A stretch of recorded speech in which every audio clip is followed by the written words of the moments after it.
우리는 지난 한 주일 동안 출애굽의 깊은 영적 의미를 함께 살펴보았습니다. 과거에 하나님께서 애굽에서 죽지 못해서 먹고 살기 위해서 종살이하는 이스라엘 백성을 거기 그냥 버려두셔서 일생에 매여 죽는 것이 겁이 나서 종살이하던 그들을 그냥 팽개치지 않으시고 모세를 보내셔서 마침내 해방의 기쁨을 주시고 그들로 하여금 먹고 위에 살기가 아니라 하나님을 경배하는 백성이 되게 하시고자 가나안으로 인도하신 모습을 저희가 살펴봤습니다. 하나님께서 드디어 모세를 통하여 이스라엘 백성을 애굽의 종살이에서 건져내듯이 죽기를 무서워함으로 일생에 매여 종노릇하는 우리를 그 속박에서 해방시키게 하여 큰 모세이신 예수 그리스도를 이 땅에 보내셔서 우리 먹기 위하여 사는, 죽지 못해 사는 고달프고 무의미한 인생살이에서 우리를 풀어놓으시고 하나님의 이상을 따라 보람과 의미를 가지고 영원히 사는 새로운 인생으로 바꿔놓으신 모습을 보게 됐습니다. 그래서 빵을 위해 살지 않고 빵을 주신 하나님을 위해 살게 하셨습니다. 기를 쓰고 먹어봤댔자 6, 70년 이상의 생명을 못 가져다주는, 우리 먹다가 다 못 먹고 죽을 밥이 아니라 영생을 주는 새로운 빵이 되신 우리 그리스도를 먹음으로 우리를 살게 하신 모습을 봤습니다. 그래서 우리는 어제 시간을 통해서 출애굽의 놀라운 하나님의 계획이 어떻게 예수님에게서 다시 완성을 보았는지를 배웠습니다. 애굽의 종살이 하는 백성들을 하나님께서는 모세를 통하여 인도하여 구원해내셨습니다. 그들은 홍해를 건넜습니다. 그것은 애굽의 통치를 벗어나는 경계선을 돌파하는 그런 월경이었습니다. 그래서 고린도전서 10장 1절 이하에는 이스라엘 백성들이 다 모세에 속하여 바다와 구름 아래서 뭘 받았다고 그랬어요? 침례를 받고 드디어 속박에서 벗어나 광야로 들어갑니다. 그러나 그들이 애굽에서 노동하고 종살이해서 바로로부터 애굽으로부터 먹을 것을 공급받았지만, 노동에서는 해방되었지만 일하지 않으니까 먹을 게 없어요. 그들이 빵을 달라고 아우성치는 모습을 우리는 출애굽기 16장에서 보게 됩니다. 먹는 문제가 다시 또 나타났습니다. 그들이 먹고 사는 문제 때문에 애굽에 종살이를 했습니다.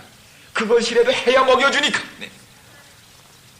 그러나 하나님께서는 근본적으로 양식 문제, 먹고 사는 문제, 아니요 사람이 먹기 위하여 살지 않게 하기 위하여 그들이 위하여 노동하지 아니한 만나를 하늘에서 내리십니다. 이제 그들은 먹기 위하여는 일할 필요가 없었습니다. 그들은 이제 하나님께서 뿌려주신 만나를 거두며 만나를 내려주신 하나님을 바라보며 예배하는 백성이 되게 하신 것입니다.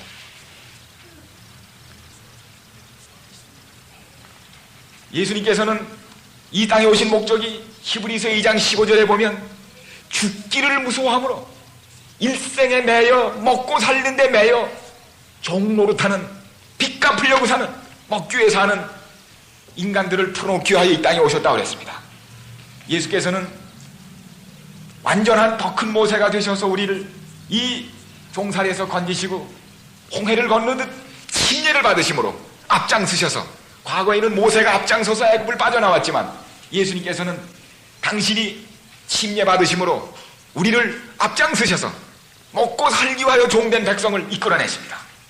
마치 이스라엘 백성이 홍해를 건너자마자 빵 문제에 부딪혀서 그들이 또다시 빵 문제 때문에 종살이에 차라리 마땅하다고 생각할 그런 지경에서 예수님께서는 침례 받으시자마자 이스라엘 백성은 40년간 그랬지만 예수님은 그것을 시험 축소한 40일 동안 광야에서 굶으시는 동안에 사단은 또다시 빵으로 시험합니다. 그럴 때 하나님께서는 이때 주셨던 그 말씀, 사람이 빵으로만 사는 것이 아니라 하나님의 말씀으로 산다는 것을 보여주게 하여 빵의 시험을 물리치시고, 손수 모세가 광야에서 만나를 내렸듯이 그분은 들판에서 굶주린 백성을 먹이기 위하여 또다시 만나를 먹이시며 빵을 만들어 먹이시는 것을 보지 않습니까? 위대한 모세를 재현하셨습니다. 그런데 마침내 인간이 먹기 위하여 먹어야 살고 없으면 죽는 그 빵과 영원히 먹으면 죽지 아니하는 빵이 드디어 마련되었는데, 그것은 마태복음 16장 예수님께서 마지막 돌아가시던 날 밤 성만찬 테이블에 빵을 내어놓으시며 이 빵을 먹으라, 이 빵을 먹으면 너희들이 영생하는 양식이 될 것이라고 말씀했습니다. 그것은 그냥 빵이 아니었어요. 십자가가 찍힌 빵이었습니다. 내일이면 십자가에서 갈기갈기 찢겨 돌아가실 예수님의 살, 십자가가 찍힌 빵, 그 빵을 테이블에 내어놓으셨습니다. 사실 예수님은 이 땅에 먹히기 위하여 오셨습니다. 빵이 되러 오셨습니다. 아니요, 먹고 죽지 아니하는 생명의 빵이 되러 오신 것입니다. 그래서 예수님이 태어나신 곳도 어디예요? 베들레헴. 베들레헴의 뜻이 뭡니까? 베들레헴. 그게 두 말로 되어 있습니다. 바이스, 히브리 말로 하우스란 뜻입니다. 레헴, 브레드, The House of Bread입니다. 예수님이 태어나신 베들레헴이 빵집이라는 뜻이에요. 빵집. 빵집에 태어나셨어요. 인간의 떡이 되려고, 빵이 되려고, 먹히셔서 구원을 주시려고 빵으로 태어나신 것입니다. 예수님의 일생은 베들레헴 빵집에 태어나셔서 마침내 성만찬의 테이블, 빵 테이블에 올라서서 인간에게 먹히는 것으로 그 생애가 끝납니다. 먹기로 태어나셔서 먹힘으로 끝났어요. 생명의 빵, 인간은 드디어 먹고 사는 영생의 빵을 찾아낸 것입니다. 바로 예수 그리스도에게서, 그분의 말씀에서 그 빵을 찾아낸 것입니다. 그리하여 놀랍게도 이스라엘 백성이 먹고 사는 데서 해방되어 하나님을 섬기는 백성이 된 해방 광복절은 6월절이었는데, 예수님이 우리 인간을 죄에서 구원하시고 영원한 빵을 나눠주시고 돌아가신 날도 바로 무슨 날이었어요? 6월절. 그런데 놀랍게도 그날은 안식일 시작과 함께 돌아가심으로 우리는 안식일이 우리를 마치 이스라엘 백성이 먹고 사는 데서 해방된 날인 것처럼 우리를 죄에서 구속하신 죄의 광복절, 구원의 광복절이라는 것을 저희가 배우게 됐습니다. 그래서 얼마나 이 출애굽의 놀라운 의미가 예수님 안에서 완성됐는지를 저희가 다시 보시게 되지 않습니까? 그렇습니다. 이제 우리는 내가 내 살을 그 너희의 빵으로 주리라고 말씀하신 예수님께서는 과연 그의 몸을 우리의 영원한 생명의 빵으로 내어놓으시고 인간 최대 문제인 빵의 문제는 영원히 해결하게 됩니다. 먹으면 영생하는 빵이 하나님의 빵집 베들레헴에 차려주고 성만찬 테이블에 놓임으로 우리는 그 빵을 이제 마침내 찾아서 먹게 되신 겁니다. 그래서 우리 그 찬미가 154페이지에 있듯이 이 얼마나 좋은 뜻인지 여러분이 잘 가사를 들어보십시오. 이게 바로 그 뜻 아닙니까? 주 예수 해변서 떡덩이를 떼시어 무리를 먹였으니 영생의 양식을 나에게도 그같이 나누어 주옵소서. 얼마나 좋은 말씀입니까? 내 주를 찾고자 갈급하여 생명의 말씀을 보나이다. 해변서 떼신 떡 복됨같이 이 말씀 복되게 하옵소서. 우리는 지금도 그 빵을 먹고 있어요. 무엇을 통해서요? 하나님의 말씀을 통하여 그 빵을 먹고 있는 것입니다. 그러나 예수님께서 육신의 빵을 만드셨을 때는 많은 사람이 모였지만 내가 너희의 생명의 빵이고 나를 먹는 자는 살아나리라는 말씀을 하셨을 때 많은 사람들이 뭐라고 그랬어요? 너무나 어렵다고, 너무나 고상하다고, 우리는 도구 부실해도 좋으니까 당장 배부른 걸 달라고 다 수군거리며 돌아가고 몇 명의 제자들만 남았습니다. 사랑하는 여러분, 애써서 벌어서 먹어도 아무리 먹어도 죽는 빵, 먹다가 다 못 먹고 죽을 빵, 썩는 양식을 위하여 일하지 말고 영생하도록 있는 양식을 위하여 일하시게 되기를 간절히 바랍니다. 오늘 그 일 때문에 여러분이 여기 오시고 계속 그 일 때문에 사셔야 하는 얼마나 놀라운 축복을 받게 됩니까? 우리 3절을 다 아시니까 그냥 같이 부르. 이 복을 주시면 종된 것과, 무슨 종이요? 먹고 사는 종, 죄의 종, 종된 것과 날 매는 사슬, 사단은 우리를 먹는 것으로 묶어가지고 산더미 같은 페이먼트, 빌로 묶어서 죽는 순간까지 예수 그리스도를 발견하지 못한 채 공동묘지로 끌고 가는 우리 잔인한 바로라는 것을 기억하셔야 합니다. 나 알매는 사슬을 곧 뻗고서 내 마음의 평안함 늘 누리고 또 높은 구주를 만나리라. 이 얼마나 좋은 간증입니까? 지금은 우리가 말씀으로 그분을 뵙지만 말씀이신 그리스도를 우리 재림과 함께 다시 뵙게 될 때 얼마나 우리가 감사하고 우리의 기쁨이 넘치겠습니까? 네, 우리는 지금 참으로 오늘 제가 낮 시간에도 말씀드렸지만은 여러분이요, 제가 이 미국에 와서 누리는 특권은 우리 민족의 운명에는 팔자에는 없던 축복을 여러분이 누린다는 사실을 기억하셔야 합니다. 참으로 미국은요, 세상에서, 아니 세계 역사에서 지금처럼 큰 자유를 누린, 미국 같은 자유를 누린 나라가 일찍이 인간 역사에 없었습니다. 그 나라에 지금 여러분이 와 사십니다. 역사적으로도 없었고 지금 세상에서도 없는 가장 큰 자유, 많은 자유를 누리는 거기에 와서 여러분이 사십니다. 여러분 미국에 오셔서 추운지 모르고 사시죠? 뭐 여기 기후도 좋지만은 전 미시간 살면서도 추운 줄을 모르고 살아요. 왜 그런 줄 아세요?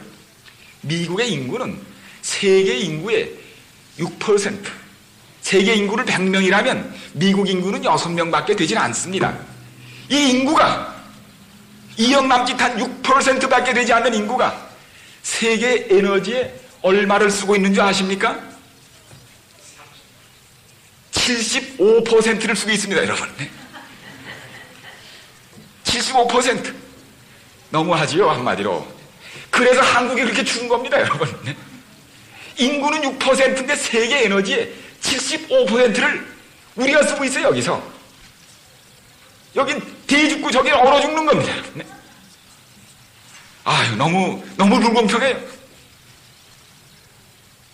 지금 세계 인구의 태반은 고픈 배로, 영양실조된 채로 고픈 배를 움켜쥐고 저녁 잠자리에 든 얼마나 많은 사람이 굶어 죽는 것을 아프리카와 베트남과 캄보디아에서 봅니까? 그런데 미국 사람들은 그들이 먹어야 하는 최대량 maximum food requirement, 최대 음식 필요량보다 72% 이상을 더 먹고 있어요. 네. 여기서는 좀 먹어 죽어요. 먹어서 지금 요새. 네. 심장마비로 1년에 100만 명씩 병이 나가지고 70만씩 퍽퍽 쓰러져 죽는 게 너무 먹어서 지금 죽는 거예요, 여기서. 여러분, 이렇게 물질적으로 자유가 넘치는 나라에 지금 여러분이 와서 살고 계십니다. 그런데도 여러분, 이 빵 많은 나라, 에너지를 마음껏 쓰는 나라, 이 나라에 오셔서 여러분이 한민족 팔자 없는 지금 축복을 누리고 계시는데, 우리 민족의 역사에는 이렇게 감당할 만한 역사가 없는 비범한 은혜를 누리시는 여러분이 얼마나 하나님께 큰 은혜의 빚을 지고 있으며 우리 민족들에게 신세를 지고 있는지를 생각해야 할 것입니다. 우리가 무엇으로 그 하나님의 은혜에 보답해야 되는지 다시 한번 곰곰이 생각하십시오. 이러한 예수님의 안식과 축복은 빵도 부족하고 자유도 부족한 소련 땅에서도 아우성치며 구하는 모습을 최근에 다시 보게 됩니다. 이 1979년 4월 27일 소련 정부의 반체제 인사로 지명되어서 9년 반 동안이나 옥살이를 하던 그 알렉산더 긴스버그라고 하는 이 사람이 9년 이상 소련의 형무소에서 고생하다가 미국이 사로잡은 소련의 스파이하고 교환하는 조건으로 미국으로 넘어왔습니다. 아시죠? 솔제니친 그런 사람처럼 넘어온 그 소련의 반체제 인사인 긴스버그의 입을 통하여 새로운 소식을 저희가 듣게 됐습니다. 이것은 크리스찬이 투데이라고 하는 세계적인 잡지와 그 다음에 그 영국의 그 대학 잡지들에 이것이 실려져서 저에게 최근에 알려진 것인데, 지금 소련에는 5만에 가까운 안식일을 지키는 신자들이 거기 있습니다. 그런데 이 긴스버그가 소련에 있는 동안에 볼가강 가까이 노동형무소에서 셀코브라고 하는 제7일 안식일 예수 재림교회의 지도자와 함께 감옥 생활을 같이 했어요. 이 셀코브라고 하는 사람은 3번이나 투옥돼서 중범들이 있는 이 형무소에 왔는데 그가 거기 한 40명이 살고 있었는데 아주 중범들입니다. 1년 반 동안에 6명이 TB와 위궤양으로 죽어나는 것을 본 아주 끔찍한 형무소였습니다. 그런데 이 셀코브라는 사람은 84세로 작년에 노동형무소에서 숨을 거둔 소련의 우리 안식일교회의 한 지도자입니다. 그는 1929년에 안수를 받고 3차례 투옥해서 합계 23년을 옥에서 보낸 사람입니다. 마지막 11년은 시베리아의 노동형무소에서 말로 표현할 수 없는 폭력과 야만과 공포의 분위기 속에서 생활했다고 영국의 캐스톤 칼레지의 공산권의 종교라는 잡지에 그의 경력이 밝혀졌습니다. 특별히 그와 함께 복역하던 유대범 정치인인 유대인 정치범인 쉬플이라는 사람이 처음 투옥될 때 이 사람의 모습을 여기 기록한 게 있습니다.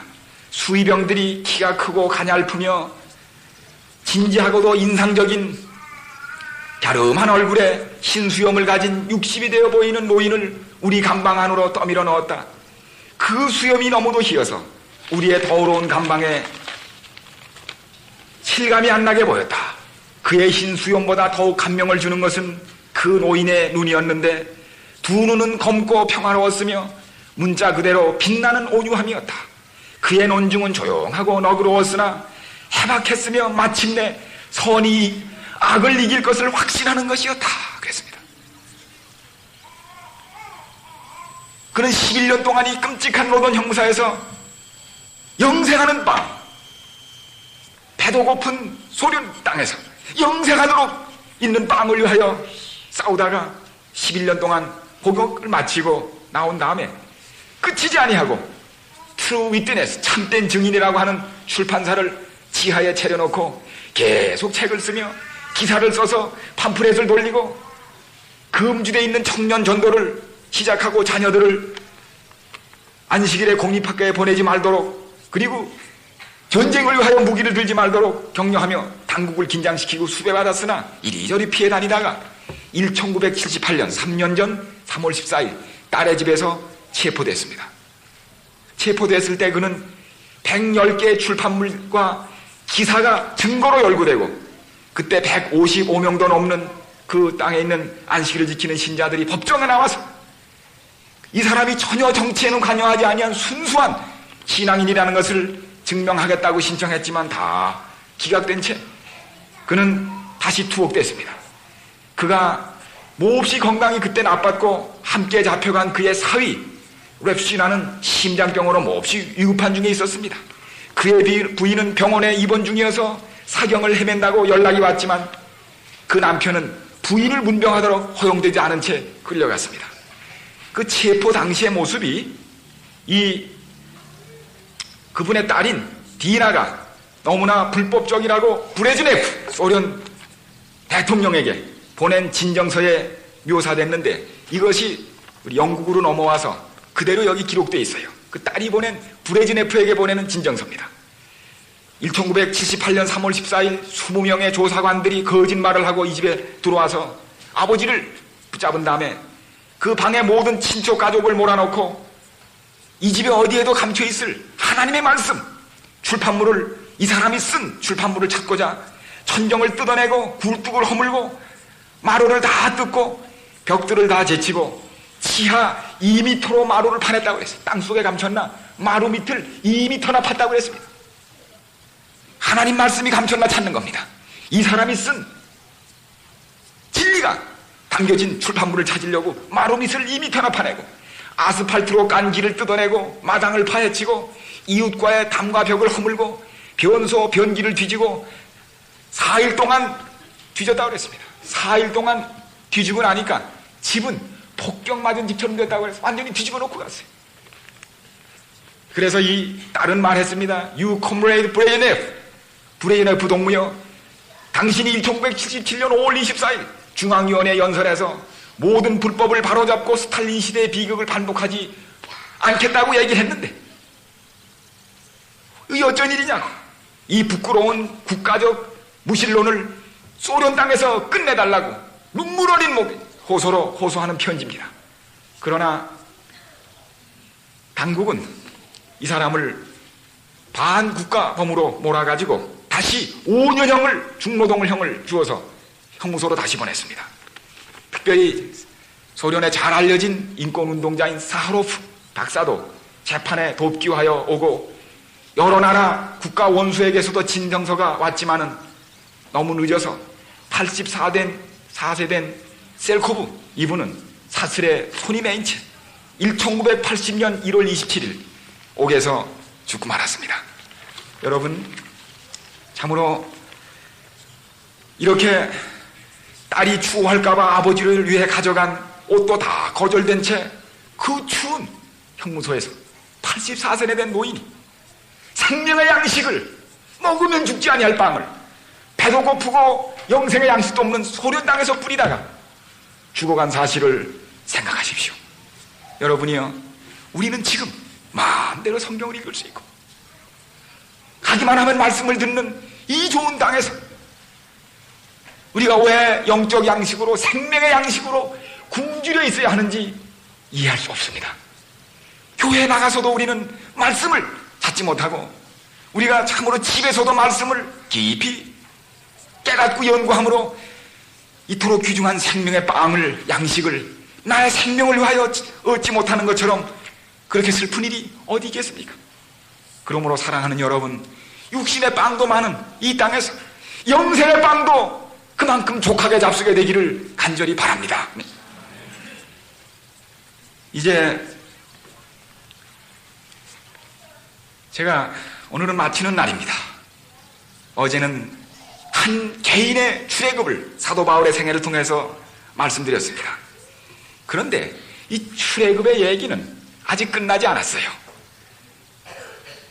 마지막 출애굽의 운동은 요한계시록 18장 4절에 마지막 출애굽이 있게 됩니다.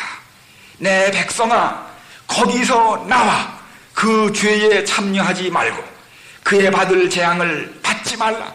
내 백성아, 거기서 나오라는 마지막 세상에 사는 우리를 세상에서 이끌어내는 출애굽, 또 going out, 이 마지막 출애굽이 있은 다음에 예수님께서 친히 이 땅에 오셔서 우리를 하늘 가나안 땅으로 우리를 인도하실 때까지는 이 출애굽은 끝나지 않을 것입니다.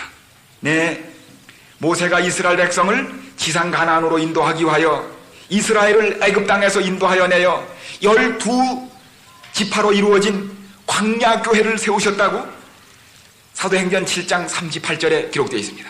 여러분, 재미있게도 이스라엘 백성이 광야에 있는 동안에 그걸 성경에서 뭐라고 불렀어요?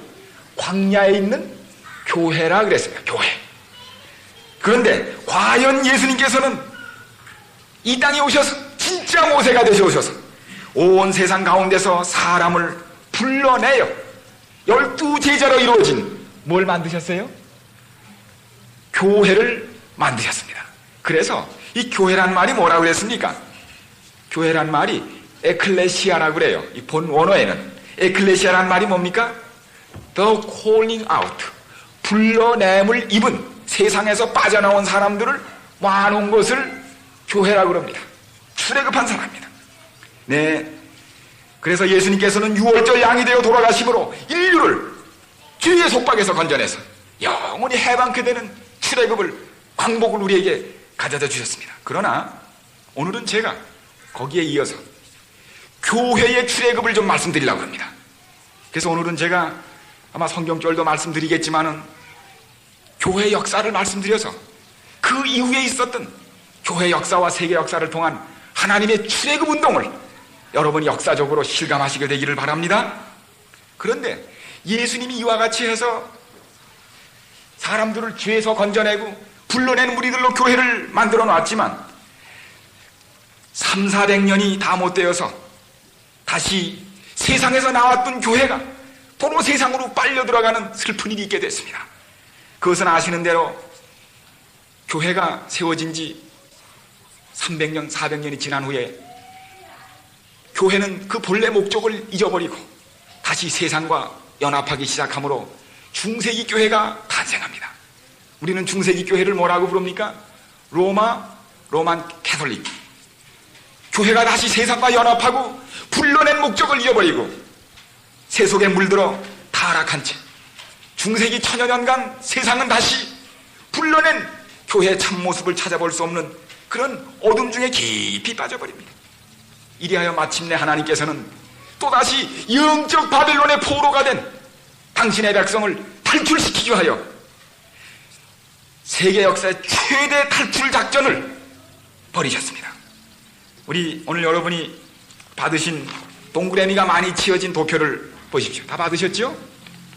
이 도표야말로 하나님이 중세기 영적 바벨론, 중세기 교회의 포로가 된 당신의 백성을 건져내는 위대한 출애굽의 대작전을 여기서 지금 보고 계시는 겁니다. 자, 보세요. 먼저 로마 캐톨릭의 신부였으며 교수였던 말틴 루터가 독일에서 1517년 금주되어 있던 하나님의 말씀, 보통 신자들은 읽지 못하도록 금주되어 있는 성경 말씀을 로마 캐톨릭의 손에서 사슬해서 뽑아가지고 생명의 빵을 뺏어가지고 어떻게 했어요? 사람이 구원을 받는 것은 고행이 아니라 믿음으로라고 외치면서 드디어 뛰어나왔습니다. 이것이 뭡니까? 너무나도 유명한 루터의 종교개혁이요, 개신교의 출발이 여기서 벌어집니다. 거의 그와 동시에 1522년에는 스위스에서 쯔잉글리라는 사람이 개혁자가 일어나서 우리 성당에 가면 알아듣지도 못하는 미사로 예배하는 것, 이게 무슨 소리냐 팽개치고 성경 말씀을 직접 자기네 나라 말로 듣자고 설교하면서 일어났습니다. 이와 동시에 불란서에서는 레퍼부르라고 하는 파리 대학의 교수가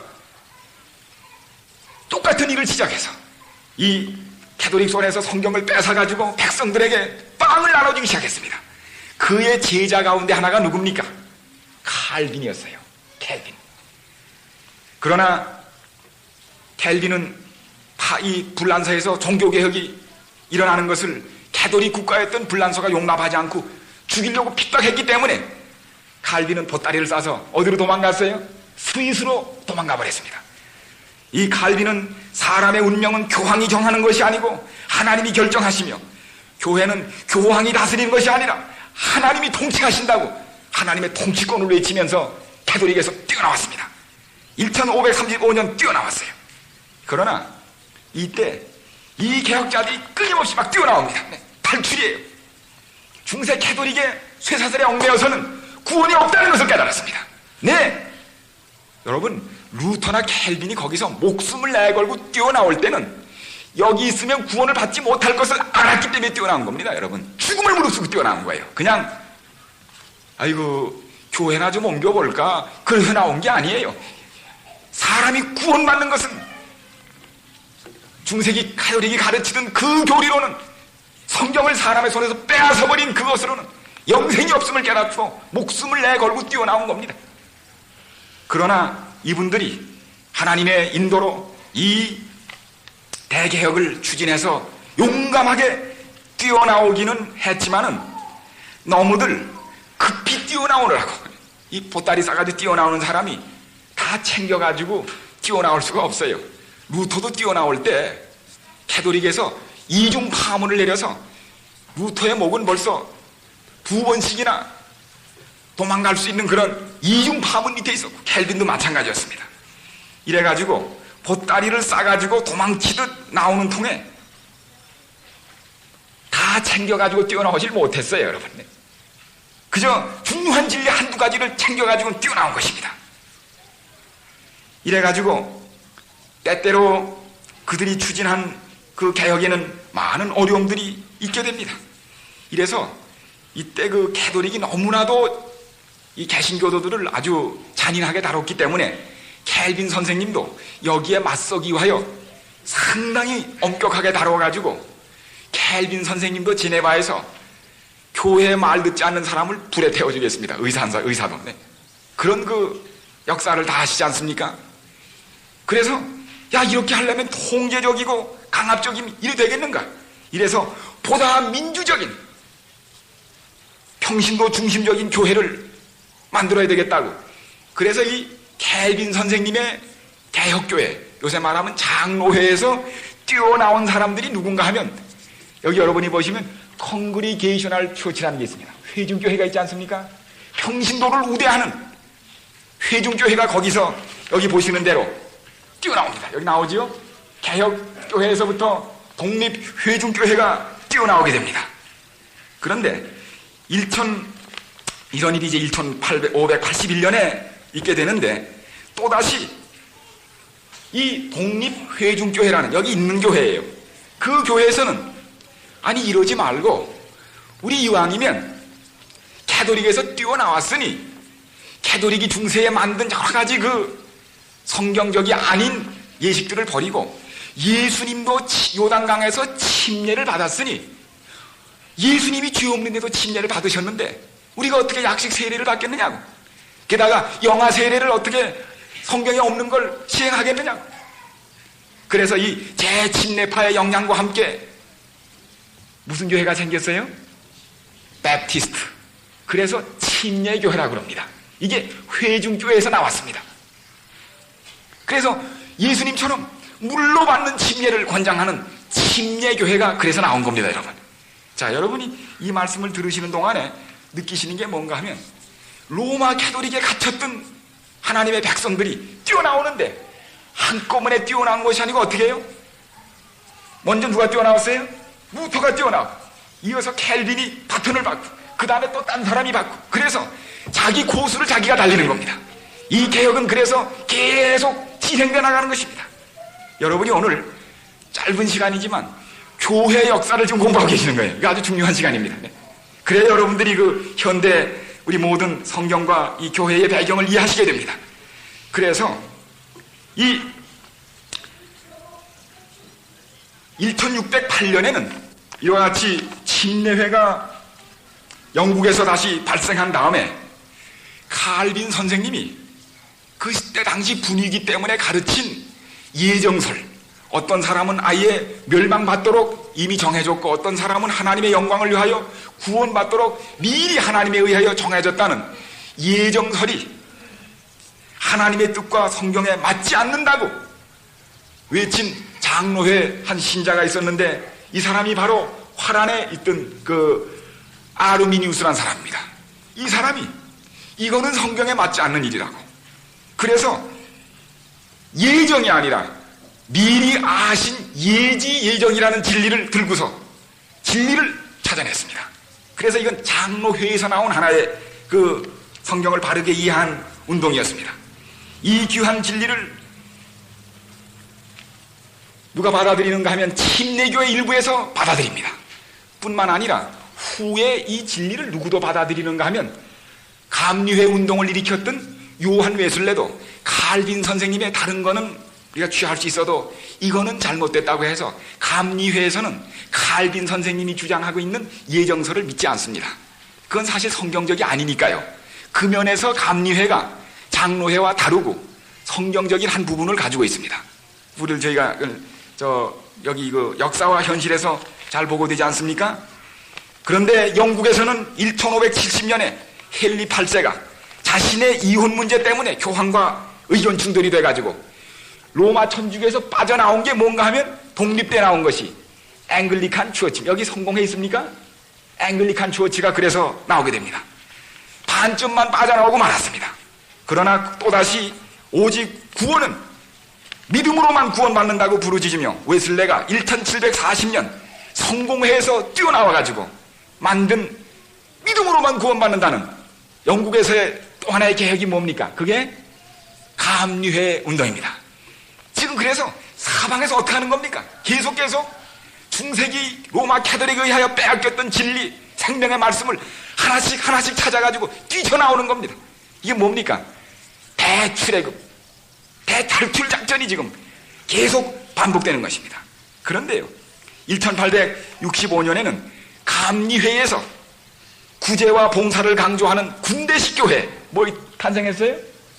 셀베이션 아미가 감리회에서 다시 또 한 발자국 내딛게 됩니다. 이래가지고 진리가 쭉 시간이 흐르면서 전진하면서 새로운 진리와 성경적인 진리가 쏟아져 나오면 발전해 나가는 모습을 여기서 보게 되는 겁니다. 그런데 이 침례회, 여러분 그러기 때문에 한국에서는 그렇지 않지만은 미국에서 제일 큰 개신교 교파가 어느 교파인지 아시죠? 어느 교파입니까? 침례회입니다.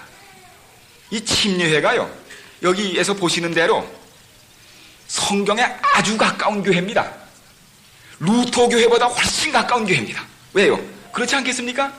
그분들이 찾아놓은 진리 가운데서 좋은 거를 취해가지고 또 나갔으니까. 장로회보다도 침례교회가 훨씬 많은 진리를 교리적으로 포함하겠습니다. 그렇지 않겠어요? 그걸 좋은 것은 받아들이고 또 나갔으니까. 이렇게 해서 하나님께서는 진리가 한 자리에 첩분 초보 상태로 머물러 있게 한 것이 아니라 새로운 개혁자가 일어날 때마다 이미 발견된 진리에 또 하나 플러스해서 진리가 전진하여 완전히 발견되도록 하신 것이 하나님의 섭리였습니다. 미국이 많은 침례회를 가지고 있는 것은 이 나라의 큰 축복입니다. 근데 침례회 중에서 우리가 이왕 성경대로 침례도 받고 또 예정된 구원이 아니고 자기의 선택에 의한 하나님의 구원이라는 걸 믿게 됐으면 성경에 있는 대로 모두 지키자고요? 안식일도 지켜야 하지 않겠는가? 이래서 침례교에서 또 빠져나온 사람이 있어요. 이 사람들이 누군가 하면 세븐스데이 베프티스트 제7일 침례교가 있습니다.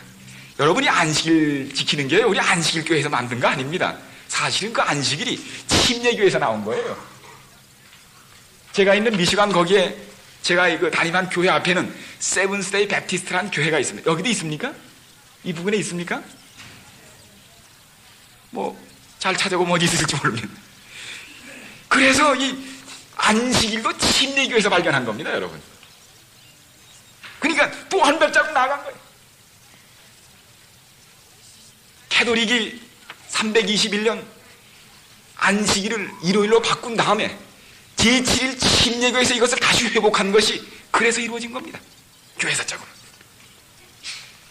자, 이래서 빠져나오는 일은 계속됐습니다. 계속 빠져나지 않습니까? 한 사람이 빠져나오면 또 그 다음 바튼을 받고 또 나오고 또 나오고 또 나오고. 그러다가 이 로마 캐톨릭이 보니까 큰일 났어요.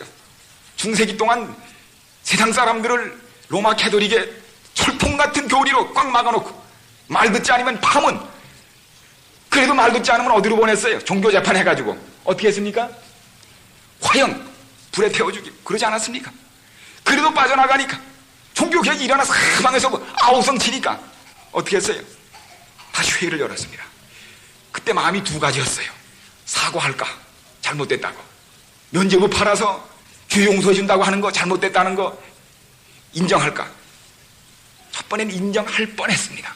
그러나 이런 거 한두 개 인정하다 보면 정말 덜미를 잡을 테니 아예 세게 나가려면 더 세게 나가자고 결정을 했어요. 그것이 1545년부터 시작된 트렌트 종교회의를 열면서 더 세게 나가기로 결정하고, 누구를 조직했는가 하면은 ignacius 로열라는 사람이 헤드가 된 예수회, 제수잇을 조직했습니다. 프로테스탄트를 가서 어떻게 하라는 겁니까? 가서 전부 부수라는 겁니다. 이래서 루터와 캘빈이 하나님의 종들이 뭐라고 규정된지 아세요? 이단이라고 선포됐습니다. 그래서 유럽에서는 뭐이 벌어졌는가 하면 반종교개혁, 천주교를 빠져나간 모든 교회를 다시 핍박하고 말살해버리려고 하는 반종교개혁이 유럽에서 터져가지고 종교개혁이 일어났던 곳들이 캐톨릭에 다시 빼앗기기 시작했습니다. 핍박이 일어났습니다. 왕들이 핍박하고 캐톨릭 교회에 다시 여세가 몰아치기 시작했습니다.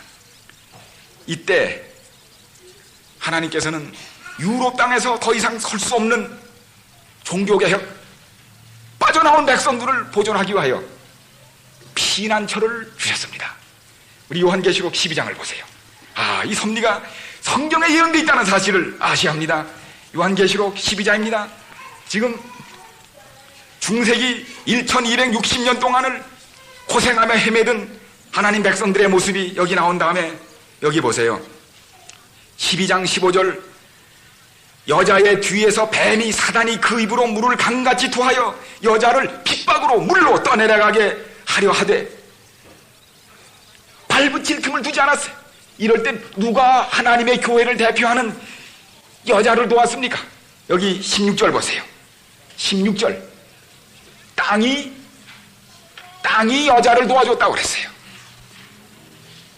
땅이 여자를 도와 그 입을 벌려 용의 입에서 토한 강물을 삼키니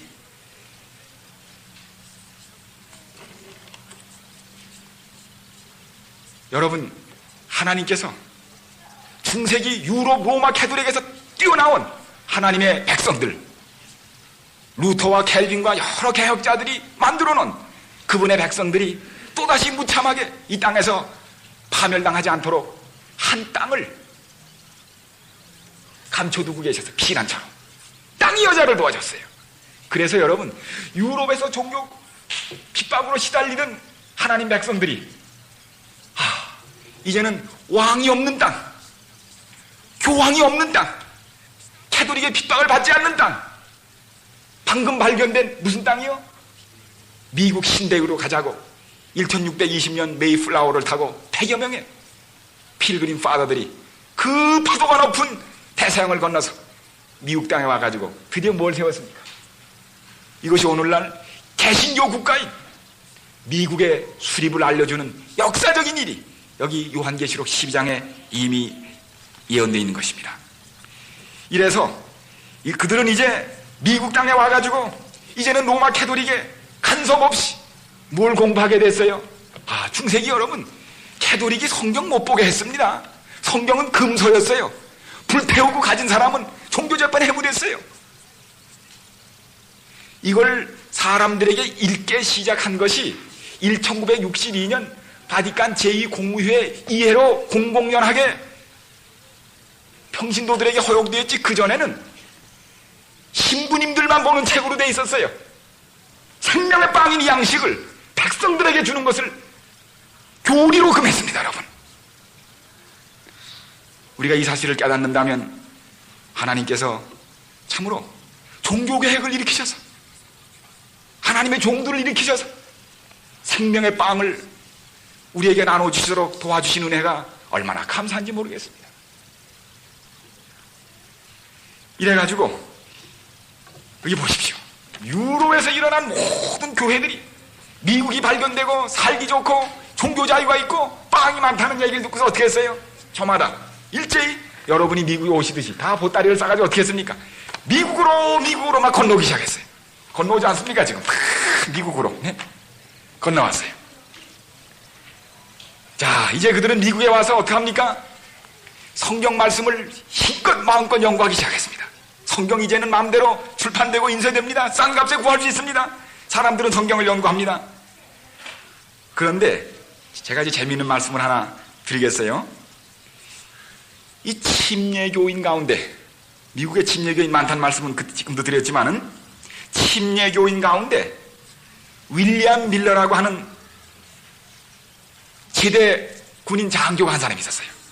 이 사람은 본래는 하나님을 안 믿는 회의론자였는데 전쟁에 참가해가지고 죽을 고비를 여러 넘기는 가운데 하나님을 믿어야 되겠다는 생각을 했어요.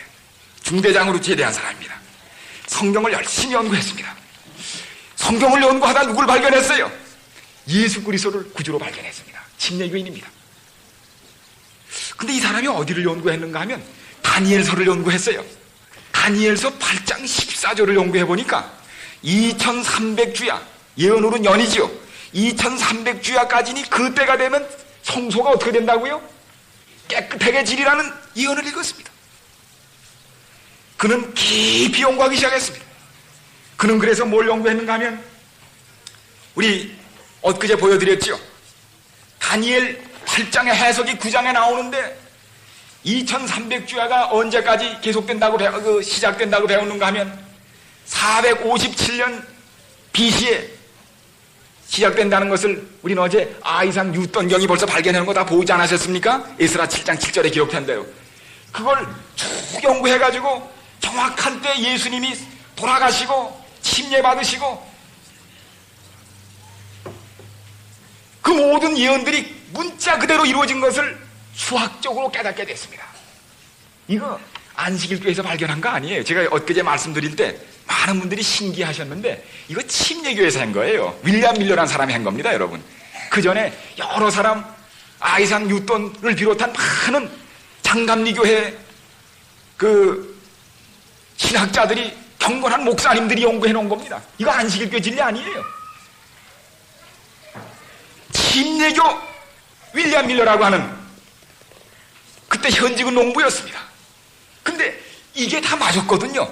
맞은 거 보니까 이 2300주야 연이 끝나는 해가, 계산을 해보니까 457년에서 1844를 2300을 빼니까 얼마가 돼요? 1843인데 하나를 더해서 1844년이 되는 것을 깨달았습니다. 야, 이 진리가 이렇게 정확히 수학적으로 맞았다면 1844년에는 이 세상이 깨끗해진다고 그랬으니까 예수님이 재림하셔서 세상을 불로 멸망시키는 게 아니냐. 야, 이거 큰일 났구나 깨달았습니다.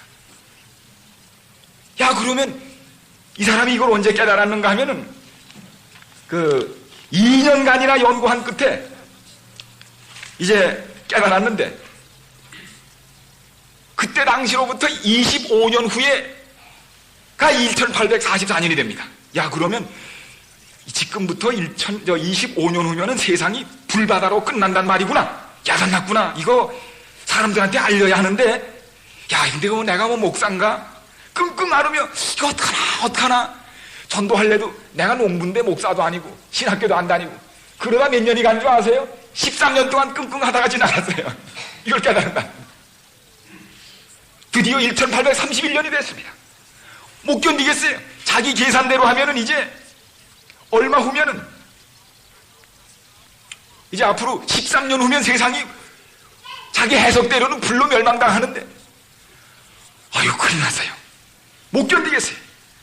그래서 하나님, 전 제가 용기가 없는 이 촌농부에서 제가 어디 나가 설교했다간 못하겠으니 누가 저를 설교시키지도 않을 거고, 그러니 누가 저를 보고 좀 설교하러 와라 그렇게 하면은 제가 못 이기는 척하고 가서 좀 할 마음은 있지만 제가 나가 설칠 마음은 없습니다.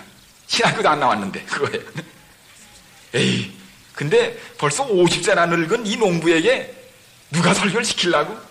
그래서 무릎을 꿇었어요. 너무 마음이 괴로워서, 하나님, 누가 저를 설교하러 오라 그러면 하나님이 저를 부르신 줄 알고, 안 오라 그러면은 전 마음 편히 그냥 죽든지 말든지 책임 안 지고 있을랍니다 하고서는 기도를 드렸어요. 그래, 가슴이 좀 편해요. 이젠 뭐 나 책임 없어, 하나님께 다 넘겨드렸으니까. 여러분이 귀한 진리 혼자 받으면 속 괴롭거든요. 그렇지 않겠어요? 아, 기도를 끝마치고 났는데 이 사람이 뉴욕 로우햄튼에 사는 사람이었어요. 이 침례교인.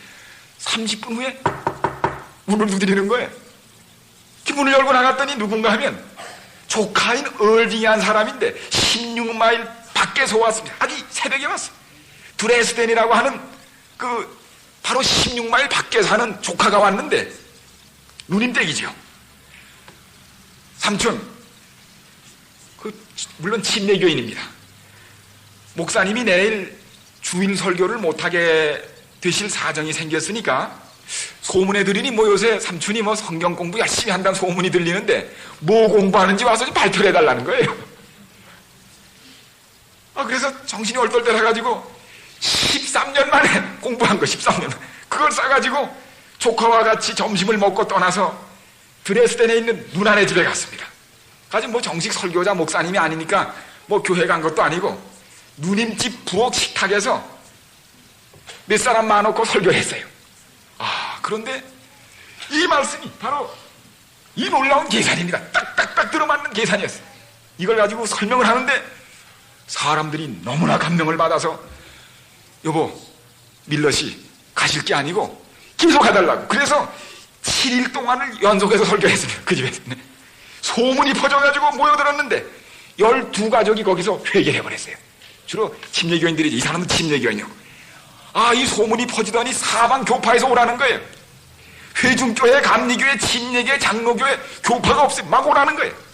그래서 이러지 말고 이거 당신이 언제 몸은 하나인데 다 돌아다니느냐고 책을 쓰라고 그래서 생각지도 않게 팜플렛을 해서 돌리기 시작했습니다. 그런데 이게 확 퍼지니까 세상의 학자들, 여러 신학자들이 살펴보니까 틀림이 없어요. 이 계산이 본래 이상 뉴턴과 같은 천재들이 해놓은 계산이거든요.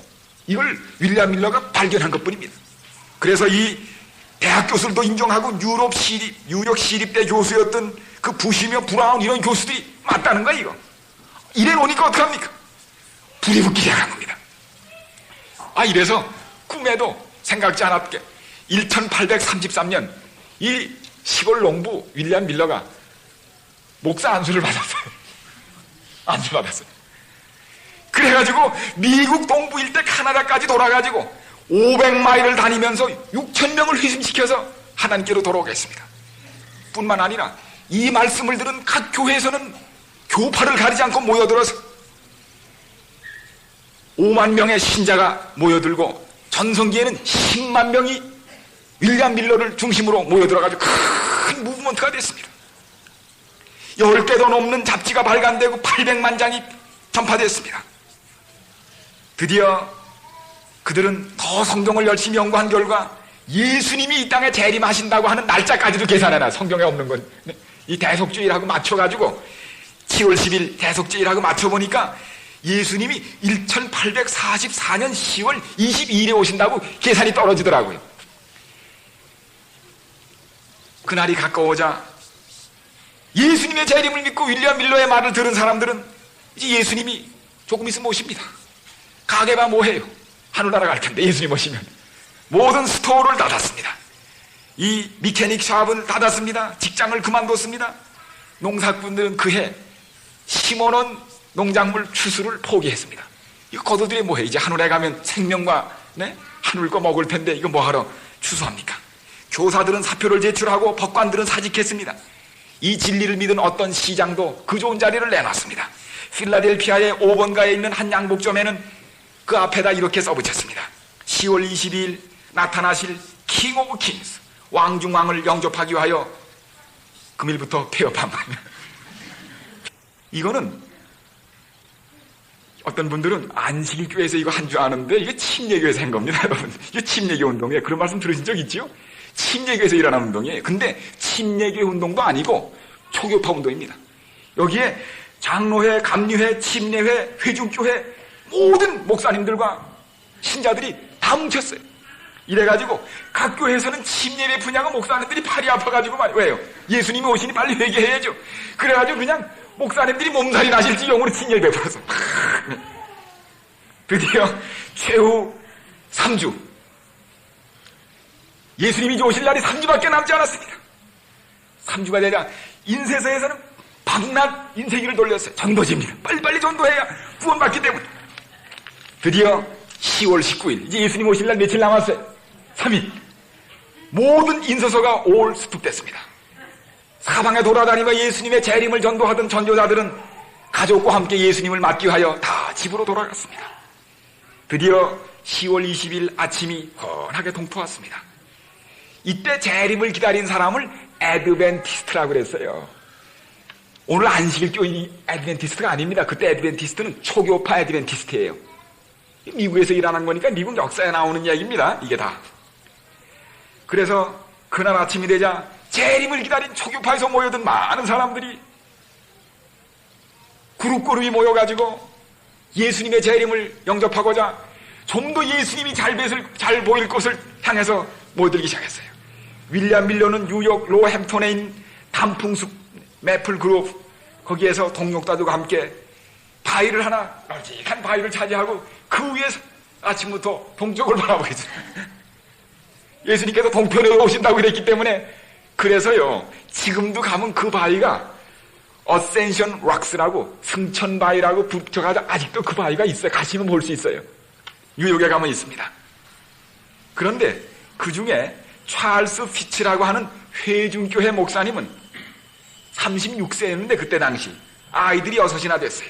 그런데 예수님이 오신 거로 되어 있는 10월 22일 엿새 전인 8일 전인 10월 14일에 너무 침례받는 사람이 많아가지고 그 추운 날 요새처럼 뭐 물도 못 데이고 침례를 세 그룹에게 베푼 다음에 감기 몸살이 들어가지고 그만 침례 베푸고 나서 돌아가셨습니다. 그런데 이 목사님이 그렇게 애써서 마지막 힘을 다하여 전도하고 침례를 베푼 것은 그분의 자녀가 6명이었는데 4자녀가 죽었기 때문에 4자녀가 보고 싶어서 예수님 빨리 오시라고 열심히 전도하다 힘이 다해서 예수님 오시는 걸로 되어 있던 8일 전에 감기 몸살로 돌아가셨어요. 그래서 10월 14일 그날이 월요일이었습니다. 이제 장례식을 지나는데 그 미세스 피치, 이 미망인 된 사모님, 부인이 아버지 없는 2 아이와 함께 장례식을 치렀는데 그 부인이 울지 않았다고 기록되어 있어요. 울 게 없어. 이제 며칠 후면 일주일만 지나면 아버지 볼 텐데 뭐 출장 같은 지면 되는데 눈물을 흘리지 않았어요. 그렇게 확실했다고. 아이가 엄마에게 물었습니다. 우리 아빠 다시 볼 수 있지? 그럼 이제 며칠만 더 기다려. 예수님 오시면 우리 데디를 깨우시고 내 언니 오빠들 다 깨우시면 이젠 우리 식구들이 예전처럼 다시 모이게 되고 다신 헤어지지 않아. 그땐 영원히 사는 거야. 얼마나 큰 위로였습니까? 10월 21일이 됩니다. 바로 이 월요일 날 밤이었어요. 엄마, 아빠 내일 오시지? 그렇단다 얘들아. 드디어 그날이 밝아왔어요.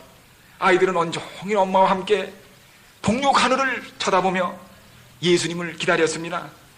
예수님 모습을 기다리며 예수님 모습과 겹쳐서 나타나는 데디의 얼굴을 기다리며 그리고 세상을 먼저 간 누나 모습, 오빠 모습을 기다리며 온종일 동력 하늘을 바라봤는데 아무 소식도 없이 10월 22일 해가 졌습니다. 저녁에 아이들은 흐느끼며 엄마, 오늘 왜 데디 안 오셨어? 어머니에겐 대답할 대답이 없었습니다. 한편 하이라 메디슨이라고 하는 사람은 뉴욕주의 포르트 깁슨에 사는 감리교인이었어요. 이 사람은 자기의 경험을 그의 일기에 이렇게 썼습니다. 그 사람들 일기여가 다 지금 모아놓은 것들이에요. 거기 기록들. 10월 22일 우리는 거룩한 천사들과 함께 오실 주님을 확신을 가지고 기다렸으며 주님의 음성을 듣고 일어날 아브라함과 이삭과 야곱과 옛날의 노독들 그리고 죽음으로 헤어졌던 사랑하는 친구들을 다시 볼 줄로 확신했다. 예수님만 보는 게 아니라 누구까지 보려고 그랬어요? 아브라함, 이삭, 야곱도 보려고 그랬다고요. 우리의 기대는 높이 솟아올랐으며 벽시계가 밤 12시를 치기까지 우리는 오실 주님을 기다렸다. 해가 져도 안 오시자 모두 낙심하려고 그랬는데 한 사람이 예수님께서 말씀하시기를 혹 자정했는지 그런 말씀 있죠. 그러니 12시까지 기다리자 그랬어요. 우리는 그러나 그날은 지나가 버리고 말았다. 실망은 엄습해왔다. 우리가 가장 좋아하던 희망과 기대는 시들어져 버렸다. 이전에 일찍이 경험해 본 적이 없는 가슴이 메어지는 통곡의 생각이 뒤덮어왔다. 우리는 새벽이 동투기까지 울고 또 울었다. 통곡을 했습니다. 어떻게 된 겁니까, 여러분? 어떻게 예수님이 이렇게 어포인트먼트를 안 지키고 말이에요? 이거 어떻게 이렇게 된 거예요? 우리 엊그제 배울 때는 예수님이 초림하실 때 탁 어포인트먼트 지켜서 안 지켰어요? 정확히 다니엘서 9장에 나오는 약속을 지켰는데 이거 다니엘서에 2300주야까지니 그때 성소가 정결해진다는 말씀이 있었는데 이거 어떻게 된 겁니까?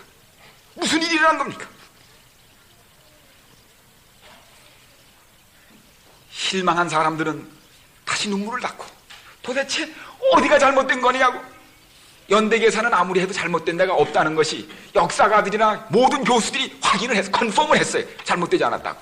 그러면 우리가 오해했다면 성소가 정결해진다는 말이 무슨 뜻인지를 우리가 잘 모르지 않느냐, 그 의심을 하게 됐어요. 이 사람들이 어디에서 잘못됐는가 하면 다니엘 7장 13절의 뜻을 잘 몰랐어요. 그거 한번 보십시다. 이게 그래서 일어난 실수입니다. 많은 사람들이 안식일 교회에서 예수님 오신다 그랬다가 안 오셨다고 그러는데 이거는 교회 역사를 모르면 그런 오해가 있는데 이건 사실 안식일 교회하고는 관계없이 베프티스트 침례회와 다른 초교파로 일어나는 운동에서 생긴 결과인데요. 자, 다니엘 7장 13절입니다. 13절에 보면 여기 보세요. 이제 9절부터 쭉 보면 심판을 베풀기 위하여 책들이 펴놓인 모습이 나온 다음에 13절입니다. 내가 또 밤 이상 중에 보았는데 계시 가운데 다니엘이 인자 같은 이가, 인자는 누굽니까? 예수 그리스도입니다. 인자 같은 이가 하늘 구름을 타고 와서, 우리 성경에 예수님께서 오실 때 뭐 타고 오신다고 그랬어요? 하늘 구름을 타고 오신다고 그랬는데, 그만 하늘 구름을 타면 즉시 어디로 오는 걸로 자꾸 사람들이 생각해요. 이 땅으로 재림하러 오는 걸로 생각했는데 여기 잘 보세요. 구름을 타고 와서 이 땅으로 오시는 게 아니라 옛적부터 항상 계신 자 하나님 아버지 앞으로 인도되며 그에게 권세와 영광과 나라를 주고 모든 백성과 나라들과 각 방언하는 자로 그를 섬기게 하였으니 그 권세는 영원한 권세라 옮기우지 아니할 것이요. 이걸 보니까 이 심판이 베풀어지고 성소가 정결해진다고 하는 이 내용이 예수님이 이 땅에 불로 심판하기 위해 땅으로 오시는 게 아니라 하나님 아버지께서 계시는 것으로 말씀되어 있는 하늘 성소에 지성소가 하나님의 보좌가 있는 곳입니다. 그리로 하나님께 나아가서 하나님께 있는 데다 그랬잖아요. 구름을 타고 땅으로 오는 게 아니라 뭘 받으러요? 나라와 백성을 받으러. 그래서 그 백성을 당신의 백성으로 구원하기 위하여 나라와 백성을 받으러 하나님 아버지 앞으로 들어간다는 것을 깨닫게 됐어요. 아하, 계산이 틀린 게 아니라 일어날 사건을 오해했구나 깨닫게 됐습니다. 그런데 실망이 끝나자 예수님께서 재림하지 않자 참 사람들이 창피를 이만저만 당한 게 아니에요. 지금 제가 다니는 앤드루스 유니버시티 대학교에 요새 그 뭘 전시해 놨는가 하면 그때 당시 신문을 지금 전시해 놨어요. 그 신문에 뭐라고 난지 아세요? 10월 22일 상당히 떨었습니다. 이 사람들이 정말 오시면 큰일 날까 보통 떨다가 조마조마하다가 다행히 정말 예수님이 안 오시니까 그 다음날 신문 가십란 만화에 어떻게 나오는가 하면 재림 기다리는 사람이 올라가다 광주리에서 막 거꾸로 떨어지는 그림이 났어요. 놀리는 겁니다. 잘들 가라 이거예요. 잘들 가라 이거예요. 얼마나 창피를 당했는지 모릅니다. 그래가지고 그만 슬슬슬슬 10만도 넘던 사람들이 다 떨어져 나가고 1848년 나머지 사람 모아보니까 대표자 한 31명쯤 모였는데 그것도 또 이루저루 떨어져 나가서 쭉 모인 사람 보니까 똑똑하고 돈 있는 사람은 다 어디 가버려. 누구만 남았어요? 돈도 없고 학식도 별로 대단치 않고 각 교파에서 쫓겨난 목사님들. 이 사람들이 그만 예수님 안 오시는 바람에 목사 신임서 다 뺏기고 각 교파에서 쫓겨났어요. 감리교 장로 회중께 쫓겨나가지고 교회가 없었다고요. 담임교회가. 그리고 쫓겨난 목사 평신도들이 한 30명 모여가지고 서로 얼굴을 쳐다보고 앉은 거예요. 참 이들은 기도하며 눈물을 흘리며 일심동체가 되어 성경을 계속 연구했습니다. 그는 마침내 예수님께서 1844년 10월 22일에 정확하게도 재림은 하지 않으셨지만 어디로요? 나라와 열국 권세를 받기 위하여 재림의 능력을 받고 자격을 갖춘 백성을 구원하기 위하여 아버지 앞에 나라를 인수받으러 들어갔다는 요한계시록 5장에 있는 사건의 배경을 깨닫게 됐습니다. 그들은 다시 일어났어요. 동시에 그들은 성소 문제가 기록되어 있는 히브리서를 연구해 보니까 여기 뭐라고 기록되어 있는가 하면 히브리서 보세요. 히브리서 그들은 10장을 찾았습니다. 바로 이것이 성소 문제와 함께 연결되어 있는 장입니다. 히브리서는 성소의 장입니다. 책입니다. 여기 보면 35절 그러므로 너희 담대함을 버리지 말라. 이것이 큰 상을 얻느니라. 너희에게 인내가 필요함은 너희가 하나님의 뜻을 행한 후에 약속을 받기 위함이라. 잠시 잠깐 후면 오실 리가 오시리니 지체하지 아니하리라. 오직 나의 의인은 믿음으로 말미암아 살리라. 또한 뒤로 물러가면 내 마음이 저를 기뻐하지 아니하리라 하셨느니라. 우리는 뒤로 물러가 침륜에 빠질 자가 아니요 오직 영혼을 구원함에 이르는 믿음을 가진 자니라. 이 말씀을 읽어보니까 오실 분은 기어코 오실 테니 낙심하지 말고 물러가지 말고 인내 있게 기다리란 위로를 듣게 되면서 용기가 솟아나기 시작했습니다. 그런데요, 여러분, 이때 이러한 사실이 어디에 기록되어 있는가 하면 성경에 예언되어 있습니다. 요한계시록 10장을 잠깐 펴세요. 제가 오늘 요한계시록 다 하진 못하지만 얼마나 하나님께서 놀랍게도 그분의 마지막 천백성들을 인도하셨는지 이 사실을 좀 보세요. 요한계시록 10장을 보십시오. 10장 1절입니다. 페이지 409, 신약성경 409페이지. 잘 보세요. 내가 또 보니 힘센 다른 천사가 구름을 입고 하늘에서 내려오는데 그 머리 위에 무지개가 있고 그 얼굴은 해 같고 그 발은 불기둥 같으며 그 손에 펴놓인 작은 책을 들고 그 오른발은 바다를 밟고 왼발은 땅을 밟고 사자에 부르짖는 것 같이 큰 소리로 외치니 외칠 때에 일곱 의뢰가 큰 소리를 발하더라. 요한이 계시 가운데 보니까요, 힘있는 천사가 하늘에서 내려오는데 땅과 바다를 양발로 밟고서 손에 이상한 책을 하나 들고 있어요. 무슨 책을요? 지금까지 닫혔다가 갑자기 펴놓여진 작은 책을 하나 들고 그걸 보면서 소리를 지르는데 전 세계가 쩡쩡하도록 소리를 지르는 겁니다. 펴놓인 작은 책. 근데 여러분, 이 펴놓였다는 말은 지금까지는 닫혔던 걸 지금 막 폈다는 뜻입니다. 그런데요, 성경 66권 전체를 읽어봐도 하나님이 성경 주실 때 읽으라고 주셨지 닫아뒀다가 나중에 읽으라고 한 책이 없는데 딱 그런 책이 한 군데가 있습니다. 이건 지금 보지 말고 이 다음에 보라는 책이 하나 있어요. 이상한 책이죠? 그 책이 무슨 책인 줄 아십니까? 다니엘서 12장 보세요. 이상한 책입니다, 여러분. 이거 신기한 책이 나와요.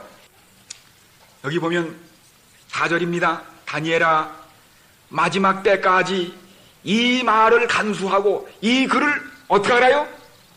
봉함하라, 씨라라는 겁니다. 닫아두라는 겁니다. 봉해두라는 말입니다. 많은 사람이 빨리 왕래하며 지식이 더하는 말세가 되기까지는 그 책을 열지 말고 닫아두라고 했습니다.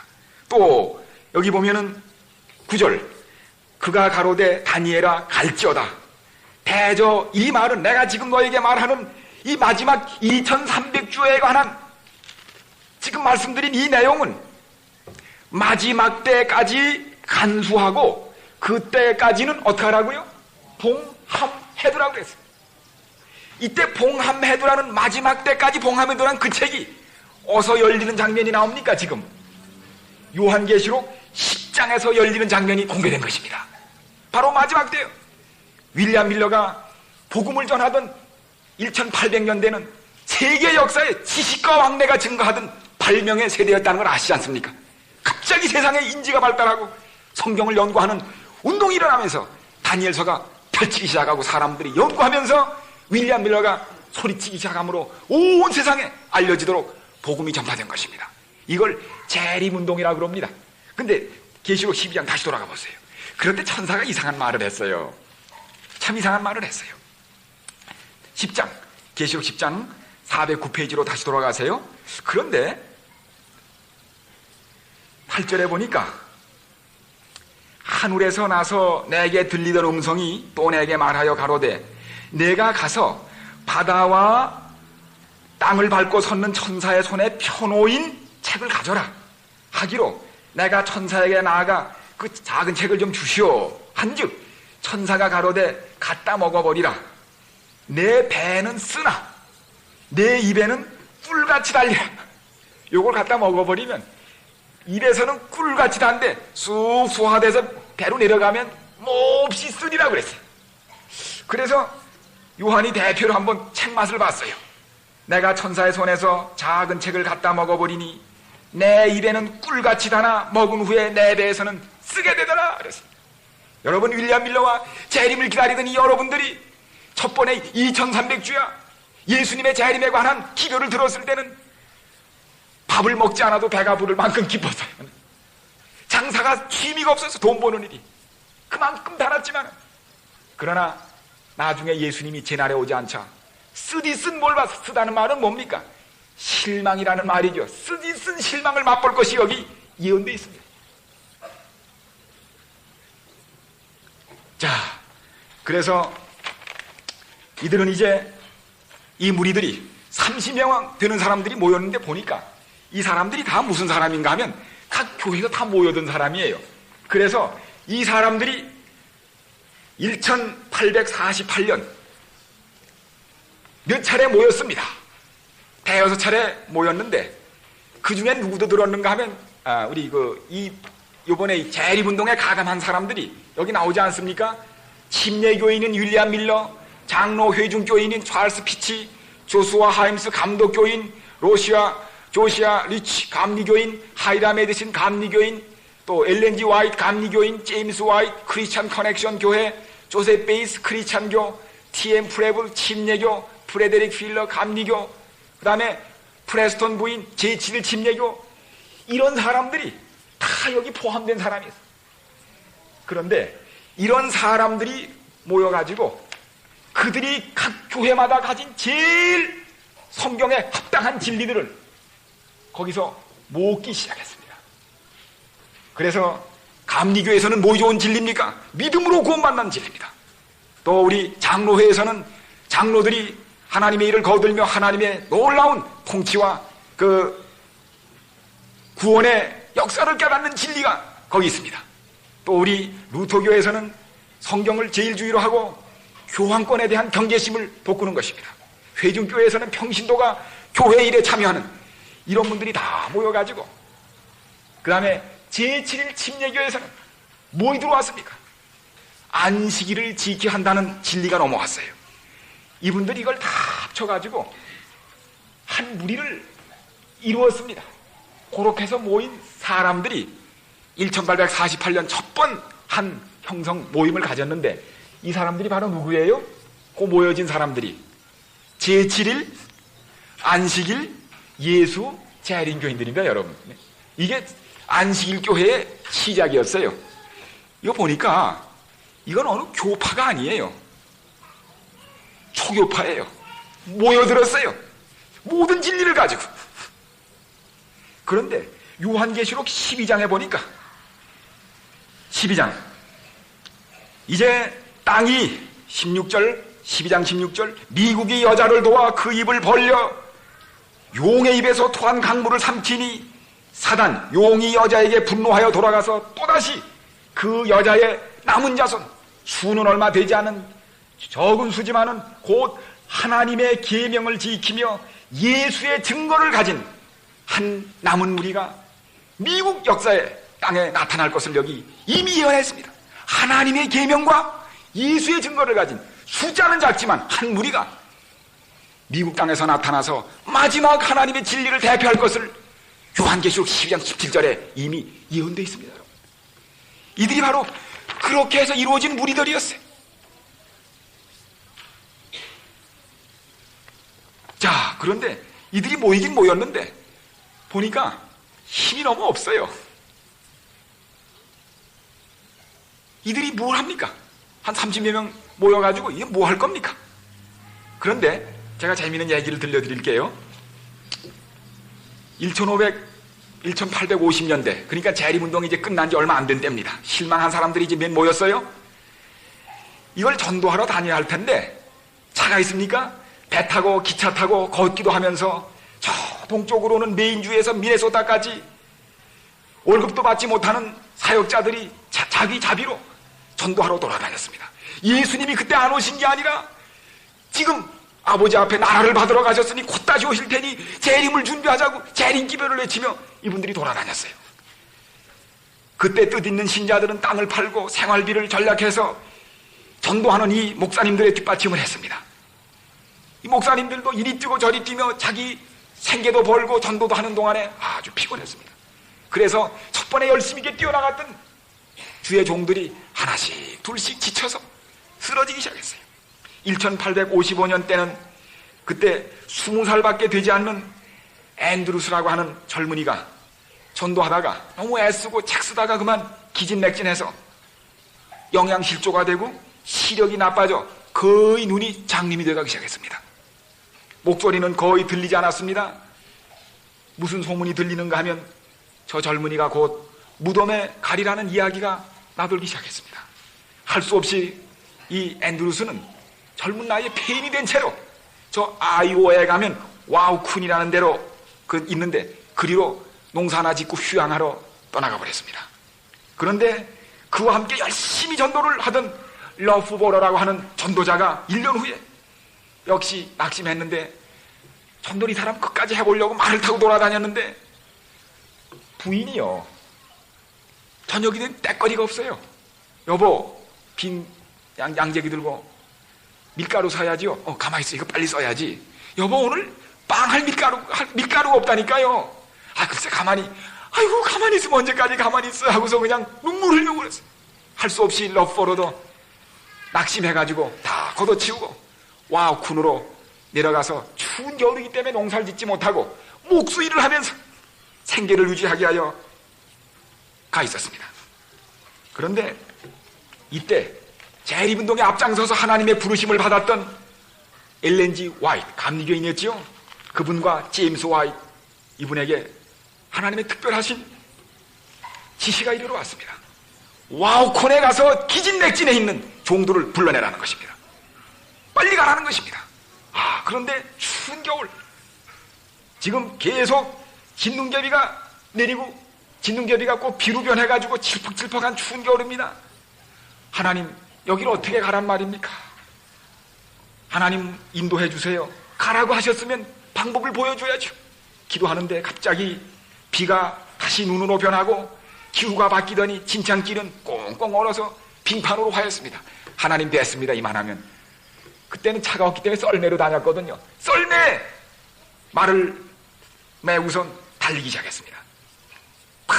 말을 타고 달리는데 얼마를 가야 되는가 하면 200마일 길을 가야지만 그 사람들을 만날 수 있어요. 200마일이 요새 차로는 깜빡이지만은 여러분 옛날에 15마일, 20마일을 가기가 어렵습니다.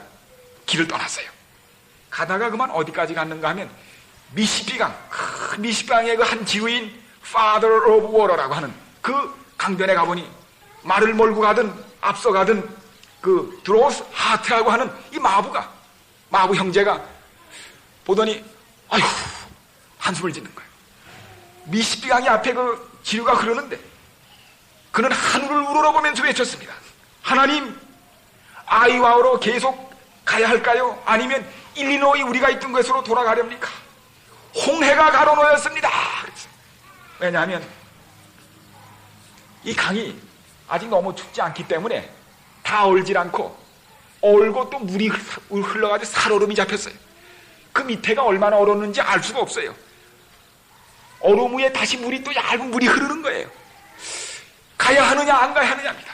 이때 와이프님께서는 형제여 앞으로 갑시다. 이스라엘의 하나님을 신뢰합시다. 옆에 있던 와이 장로가 그렇고 말고요 건너갑시다. 그들은 기도하고 나서 말을 몰았습니다. 미시피강 아직도 얼음이 깊이 얼지 않은 강 위로 지금 썰매가 가는 것입니다. 얼음 깨지는 소리가 푸석푸석 사방에 납니다.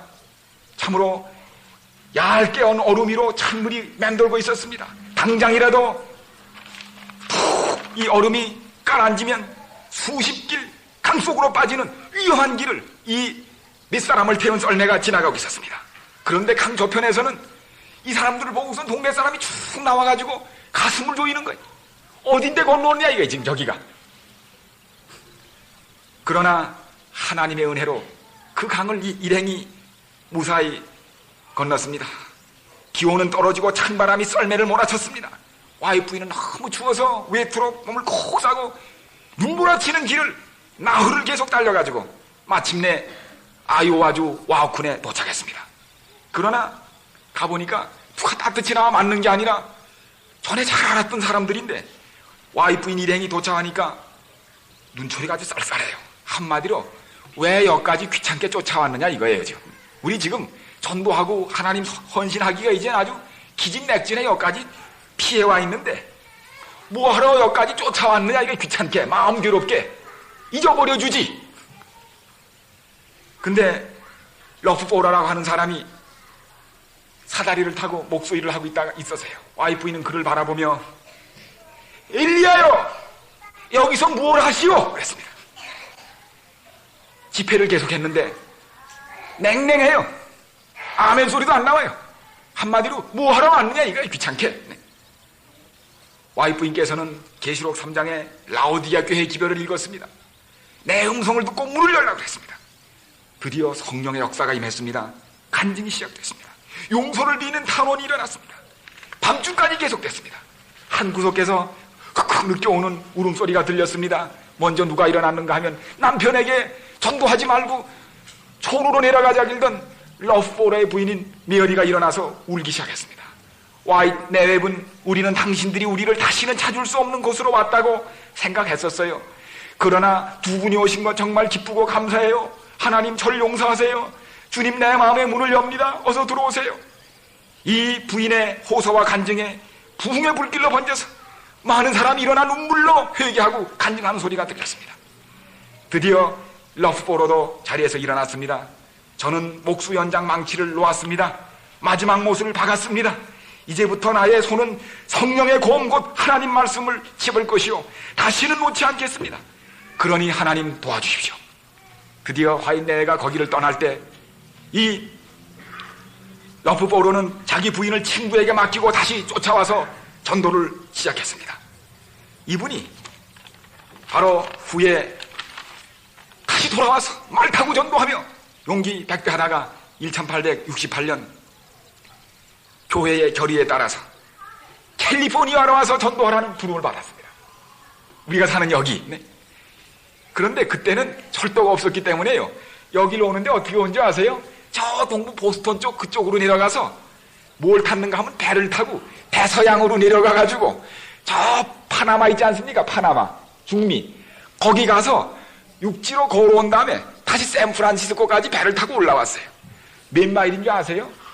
7,000마일을 왔어요. 7,000마일. 거기서 여기 오는데 미국에서 유럽 가는 것보다 더 멀리 해서 와가지고 뭘 지고 왔는가 하면 텐트를 가져와서 텐트를 치고 전도하기 시작했습니다. 그래서 서든 캘리포니아에 애드벤티스트가 많지 않습니까, 여러분? 제7일 안식 예수님가 아주 많지 않습니까, 이쪽에? 그때 러프보로가 그때 와서 전도해가지고 복음이 번져서 오늘 여러분이 여기 있게 된 겁니다, 여러분. 네. 아, 이 교회, 이 우람한 교회들, 서든 캘리포니아에 꽉 들어찬 애드벤티스트 교회가 이 러프보로의 그 부인의 빈 밀가루 그릇을 들고 애절하게 울던 그 울음소리가 참으로 망치를 들며 괴로워하던 러프보로의 헌신으로 이곳에 교회가 세워져서 재림교원이 미국 남부를 휩쓸게 된 것입니다. 뿐만 아니라 그때 폐인이 돼가지고 내려갔던 누구요? 앤드루스. 다시 그는 일어났습니다. 일어나서 전도하러 가기로 마음먹었습니다. 그러나 부인이 죽었어요. 그는 부인이 죽었지만은 낙심하지 않고 1874년 9월 15일 2년 전에 죽은 아내를 미국 땅에 그대로 남겨둔 채 어린 두 아이 남매를 데리고 12살 된 딸 메어리와 17살 된 아들을 데리고 보스턴에서 출발해서 엄마 없는 두 아이 함께 교회의 명령으로 유럽에 가서 전도하라고 처음 재림기별을 가지고 유럽으로 떠났습니다. 가는 즉시 변변히 먹지도 못하고 열심히 불란서어를 공부하고 책을 쓰기 시작했습니다. 딸은 교정을 보고 타자를 치고 아들은 인쇄하고 아버지는 글을 쓰고 아들은 조판하고 딸은 또 이래가지고 전도하기 시작했어요. 유럽에 처음으로 이 기별이 들어간 겁니다. 월급에서 그만 다 썼기 때문에 생활비가 없어요. 그 많은 돈 다 어디 갔는지. 만불만 있었으면 만불. 인쇄소를 차리고 빨리 복음을 전해서 사람을 구원할 텐데 교회에서는 보낼 돈이 없어가지고 보내주지 못했습니다. 연중에 몇 달은 빵과 감자만을 먹고 아주 특별한 경우에만 포도와 과실을 조금 먹었습니다. 너무너무 살림이 어려웠어요. 그러나 이렇게 열심히 전도하는 가운데 변변히 먹지 못한 딸, 그 미어리가 17살 될 때 폐병에 걸려버렸습니다. 얼굴이 노래지더니 기침을 하기 시작해요. 그래서 아버지는 그때 이 교회 총회가 미국에 있었기 때문에 그 아이를 데리고 미국에 와서 배틀크릭에 있는 유명한 켈록 의사에게 보였지만 이미 때가 너무 늦었다는 겁니다.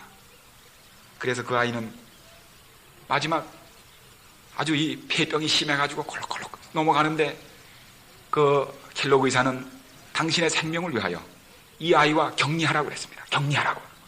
그러나 아버지는 말했어요. 엄마 없는 아이가 나를 그림자처럼 도왔는데 내가 이 아이를 떠나면 어떻게 되겠느냐.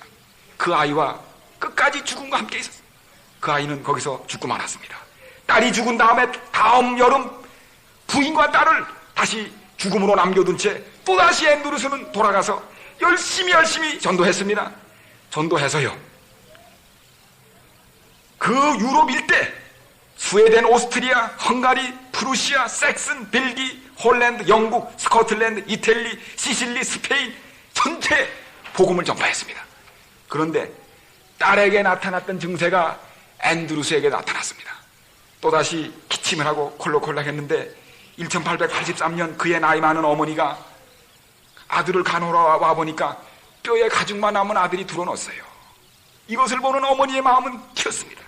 그러나 기억력이 맑아서 죽기까지 병상에 누워있으면서도 기사를 불렀어요. 빨리 쓰라고, 써서 전하라고. 그러다가 1883년 10월 21일 해가 질 무렵 그의 가냘픈 호흡이 끊어졌습니다. 54살로 세상을 떠났어요. 그는 그의 묘지는 지금 바셀 울프라고 하는 그 공동묘지에 있는데 거기에 가면 아직도 그가 말하던 소리가 들리는 듯합니다. 영혼들이 죽어가고 있다. 일할 시간은 짧고 아무도 일할 수 없는 밤이 가까웠다. 그렇다면 해가 지기 전 어떤 방법을 써서라도 우리가 할 수 있는 일을 해서 얼마나 더 구원해야 되지 않겠는가. 그는 그렇게 말하고 살아갔습니다. 여러분이요, 다시 요한계시록을 보세요. 계시록을 보십시오. 제가 이제 마무리를 짓는 시간이 되겠습니다. 여기 10장을 보십시오. 이 재림운동의 쓰리쓴 맛을 본 사람들에게 나오는 여기 말씀입니다.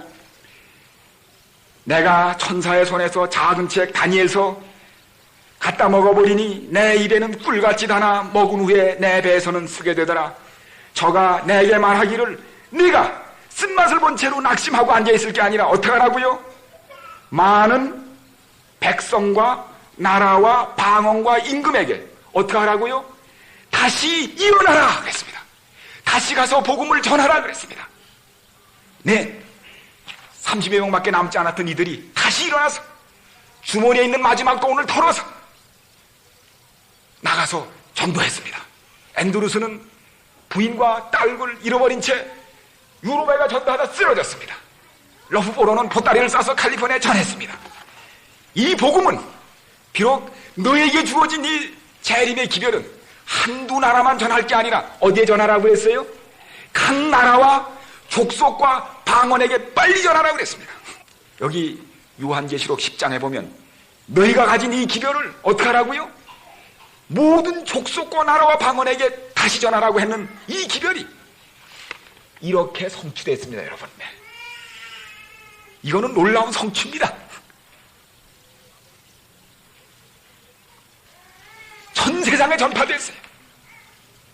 예수님께서 말씀했습니다. 이 천국 복음이 재림의 복된 소식이 온 세상에 전파돼 증거되어야 어떻게 한다고요? 예수님께서 재림하신다는 허락이 인간의 눈으로는 보잘것없는 30여 명의 사람들이 빈중으로 일어나서 전한 이 기별이 100여 년이 지나지 않아서 전 세계에 전파되어 이 예언이 이루어진 것입니다. 사랑하는 여러분이요, 이제 오늘 우리는 이 시간을 맞추며 하나님께서 마지막 이 땅에 베푸신 우리를 죄에서 건져내서 하늘나라까지 인도하는 대탈출 작전, 마지막 출애굽 운동은 루터부터 시작해서 지금까지 계속되어 왔습니다. 드디어 이 대출애굽 운동은 하나님의 계명과 예수의 증거를 가진 무리가 혈통성되고 전 세계를 향하여 마지막 구원의 기별을 외치는 이 마지막 남은 무리에게서 그 성취를 보게 된 것입니다. 우리 마지막으로 여기 요한계시록 15장을 보십시다. 15장, 요한계시록 15장입니다. 여러분 이 눈으로 이것을 바라보세요. 2절, 또 내가 보니 불이 섞인 유리바다 같은 것이 있고 짐승과 그의 우상과 그의 이름의 수를 이기고 벗어난 자들이 무슨 바닷가요? 유리 바닷가에 서서 하나님의 검은 고를 가지고 하나님의 종 모세의 노래 어린 양의 노래를 불러 가로되. 근데 마지막 구원받은 백성이 무슨 노래를 부른다고 그랬어요? 무슨 바닷가에서요? 유리 바닷가에서 무슨 노래를 불러요? 모세의 노래를 불러요. 여러분 이스라엘 백성이 나올 때 홍해를 나와가지고 이쪽 편에서 뭐 불렀습니까? 모세 노래를 불렀지요. 이거 보니까 이 역사의 마지막에 드디어 뭐이 끝납니까? 출애굽 운동이 거기서 끝나요. 유리 바닷가에서 환난을 이기고 죄를 이긴 하나님 백성들이 유리 바닷가에 서서 홍해 바닷가에 서듯이 뭘 불러요? 모세 노래 어린 양의 승리의 노래를 부르며 하나님께 찬양하라는 함성이 높이 불러지는 하늘 유리 바닷가에서 뭐이 끝납니까? 드디어 대출애굽 운동의 마지막 장식이 거기서 이루어지는 것입니다. 이 놀라운 출애굽 운동에 여러분들이 지금 부름받아서 각 시대에 계속된 개혁을 거듭하여 마침내 마지막 하나님의 교회 남은 무리의 자리까지 이르게 된 것입니다. 이 부르짖음이 있으면서 내 백성아 그 가운데서 나오라고 하는 부르짖음을 듣게 되는 것입니다. 그러므로 여러분 우리가 종종 이 교파 문제를 생각할 때 하나님께서 왜 세상에 이렇게 교파가 많은가? 왜 이렇게 많은 교파가 각각 무엇을 하는가? 이제 여러분 그 뜻을 알만하지 않습니까? 하나님이 이 교회들이 다 필요하셔서 일으키셨습니다. 그러나 이 교회들은 그 시대에 하나님이 필요해 일으키시면서 이 진리를 칼빈이 발견한 진리에 고정되어 있도록 하지 않으시고 그 다음 진리가 발견될 땐 또 그 진리를 받아들이도록 한 것입니다. 그렇지 않습니까? 루터로 머물러 있어서는 안 됩니다. 켈빈 선생님이 진리를 전할 때 그걸 받아들이고 나와야 합니다. 켈빈 선생님의 가르침으로 머물러 있어서는 안 됩니다. 침례회의 진리가 전해지면 다시 받아들여야 합니다. 침례회로 머물러 있어서는 안 됩니다. 제7일 안식일을 지키는 제7일 침례의 기별이 나왔을 때 받아들여야 합니다. 이래서 마침내 한 걸음 두 걸음 스텝 바이 스텝으로 재림운동의 출애굽이 완성돼서 드디어 하늘 유리 바닷가에 어린 양의 노래와 모세의 노래를 부르는 최후의 출애굽을 완성하도록 하나님께서 계획하신 것입니다. 여러분, 제 자신이 천주교인이었던 저로서도 여러분 하나님이 그분의 백성을 모든 교회에 가지고 계십니다. 마침내 이러한 하나님의 스텝을 따라 당신의 영원한 출애굽받는 구원받는 백성으로 부르시려는 것이 하나님의 섭리인 것입니다. 사랑하는 여러분이여, 이제 우리는 마지막 하늘과 땅을 호령하실 재림하실 주님의 음성을 곧 들을 때가 가까워집니다. 그래서 여러분 특별히 이 캘리포니아 일대에 사시는 분들 정말 지진 때문에 걱정 많이 하시죠? 여긴 조금 오히려 덜 하시네요. 하시는데 여러분 이제 우리요 지금 우리를 다시 구원하러 오시는 예수님의 마지막 발자국 소리가 점점 가까이 들리고 있습니다. 세상에 갈 데가 없어요. 피할 길이 없습니다. 이거 보십시오. 지금 예수님 당시에 세계 인구가 1억 5천이었는데 그 인구가 10억이 되는데 얼마가 걸렸는가 하면 1000년이 걸렸어요. 근데 지금 이 37억이나 되는 인구가 앞으로 10억이 더 불어나는 데는, 그래서 50억이 되는 데는 10년밖에 안 걸립니다. 과거에 10억 되는 데는 얼마가 걸렸다고요? 1000년이 걸렸는데 앞으로 다른 10억이 느는 데는 몇 년이 걸린다고요? 10년밖에 안 걸린다는 걸 생각해 보세요. 어떤 일이 벌어지겠나? 20년 이내에 세계 인구가 70억에 접근할 것입니다. 지금 하루 2만여 명씩 굶어 죽는데 1980년대 말에는 10만 명씩 굶어 죽을 거니까. 땅은 점점 지력을 상실하고 소출에 제한이 오는데 사람들은 점점 극악스러워지고 세상엔 인간이 발붙일 틈이 없는 때가 가까워집니다. 이 세상은 오래 살 곳이 되지 못합니다. 마지막 우리를 구원하러 오시는 하나님의 발자국 소리가 들리고 있습니다. 더욱 극성을 부리는 것은 여기 보여지는 지진입니다. 이 지진을 학자들이 지금 그래프로 그리고 있습니다. 지진계를 가지고 계속 지진을 탐지하며 지진 통계를 그리고 있는데, 그렇게도 완만하던 지진이 갑자기 1800년대에 들면서 고추쓰기 시작합니다. 지금 이 땅들이요, 하루도 가만히 있지 않고 부들부들 떨고 있습니다. 여러분, 이 통계를 보세요. 1800년부터 1849년까지 50년 동안 561번이던 지진이 1850년부터 그 다음 50년까지는 3배가 늘어난 1577회, 그 다음 50년 사이에는 10배가 넘는 17,488번, 1950년부터 50년간도 아닌 25년간에 108,863번, 이 땅이 지금 부들부들 떨고 있습니다. 이제 곧 여기 우리가 사는 이 미국 서부가 화산과 지진에 떨고 있다고 하는 이 지질학자들의 끊임없는 경고가 계속 내려지고 있습니다. 사방에 곧 터질 만한 샌헬렌보다 훨씬 큰 위력을 가진 화산들이 활동을 시작하고, 땅들이 지금 균열을 일으키며 언제 까란 줄 모르는 흔들리는 땅 위에 너희가 살아있다고 끊임없이 지금 지질학자들과 모든 사람들이 경고합니다. 그러나 여러분, 이것들은 어느 국지적인 하나의 재난만을 의미하는 것은 아닙니다.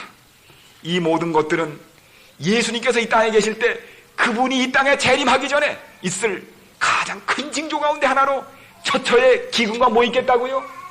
지진이 있겠다고 하는 그 말씀의 문자적 성취로 우리는 이 모든 사실을 보면서 이것이 우리 하나님께서 우리를 다시 영접하러 오시는, 재림하러 우리를 건지러 오시는 하나님의 발자국 소리인 것을 깨닫게 됩니다.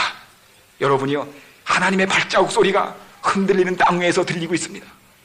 바다와 땅 위에서 들리고 있습니다. 민족의 아우성 소리에서 들리고 있습니다. 우리를 출애굽시키러 오시는 하나님의 발자국 소리입니다. 그러므로 사랑하는 여러분이요, 이제 우리 세상에 대한 우리의 모든 소망을 다 포기하고 우리의 소망을 우리를 건지러 오시는 예수 그리스도에게 고정시켜야 되시기를 간절히 바랍니다. 사랑하는 여러분이요, 제가 오늘 지나면 아마 여기 계신 분들 중에 또다시 평생에 이 말씀을 드릴 수 없는 분들이 많이 계실 줄로 압니다. 저는 그러나 오늘 분명히 말씀드립니다. 예수님은 분명히 오십니다. 여러분, 예수님이 초림하셨습니다. 4,000년 동안 지체되던 예수님의 초림이 분명히 일어났어요. 정한 때, 정한 자리에서.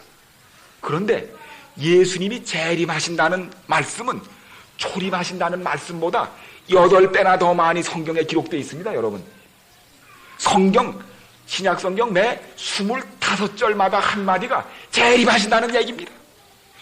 구약보다 예수님 초림보다 8배나 더 많이 기록되어 있어요. 예수님은 분명히 재림하십니다. 그러므로 이제 우리가 할 수 있는 일은 뭐예요? 준비하는 길밖에는 다른 게 없습니다. 그러므로 여러분이 믿든지 믿지 않든지 예수님께서는 재림하십니다. 그러므로 준비하시게 되기를 간절히 바랍니다. 사랑하는 여러분이요, 우리의 목숨은 약속이 없습니다. 우리가 사는 땅은 기약이 없습니다. 우리가 예수 그리스도를 나의 개인의 구주로 받아들이고 헌신하고 오실 주님을 영접하는 것은 오직 지금뿐입니다. 그러므로 흔들리는 땅 위에 사는 여러분, 우리의 기약 없는 목숨을 가지고 사는 여러분, 우리의 소망을 하나님께 두시고 우리를 이 죄악의 세상에서 영원히 구원할 오실 주님에게 여러분의 마지막 소망을 두시고 분명히 재림하실 주님의 재림을 맞기하여 준비하시고 사시게 되기를 간절히 바랍니다. 우리 다 같이 마지막 기도를 위해서 머리를 숙이시겠습니다.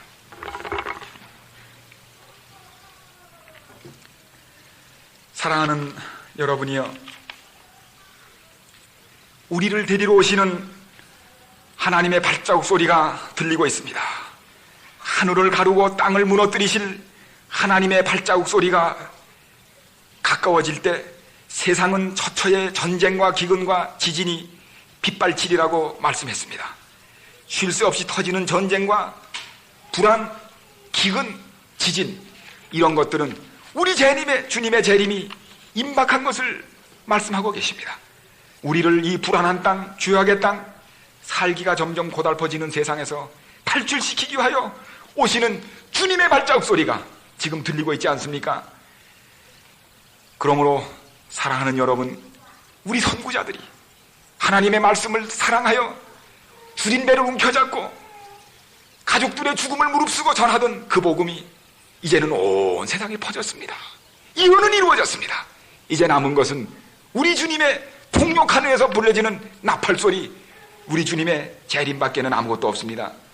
그러므로 눈물로 헌신한, 그래서 세워진 이 교회를 사랑하십시오. 몸되신 교회를 힘껏 섬기십시오.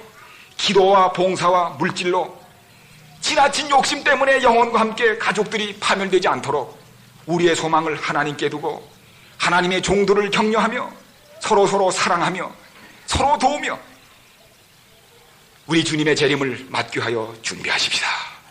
우리 주님께서 오십니다. 오, 사랑하는 여러분, 이 놀라운 우리 주님의 오심을 우리가 함께 영접하고 출애굽을 끝마치고 하늘 유리 바닷가에 서서 모세의 노래, 어린 양의 노래를 함께 부르도록 오늘 저와 함께 약속하지 않으시겠습니까? 이 놀라운 우리의 헌신을 받아주시도록 우리 다 같이 그 자리에서 일어서 주시기 바랍니다. 우리 다 같이 일어나서 우리가 다 하늘 유리 바닷가에 서서 모세의 노래와 어린 양의 노래를 부르도록 우리 다 같이 머리를 숙이시겠습니다. 자비로우신 주님이시여, 당신의 백성을 마지막 불안과 공포로 기절할 듯 꺼져가는 세상에 남기지 아니하시고 다시 우리를 영접하러 오신다는 재림의 허락을 인하여 감사합니다. 오시는 주님의 발자국 소리를 저희들이 지금 흔들리는 땅에서 들으며 아우성치는 민족들의 아우성 속에서 듣고 있습니다. 주님, 이 귀한 진리를 가진 저희가 세상 욕심에 잠겨서 먹고 사는 데 파묻혀서 우리도 준비하지 못하고 다른 사람에게도 전하지 못하는 비극이 일어나지 않도록 주님, 우리가 먼저 준비되게 하시고 다른 사람을 준비시키게 도와주시기를 간절히 바랍니다. 하나님이 이 땅에 우리에게 무슨 소망이 있습니까? 아무것도 우리의 마음 들 곳이 없습니다.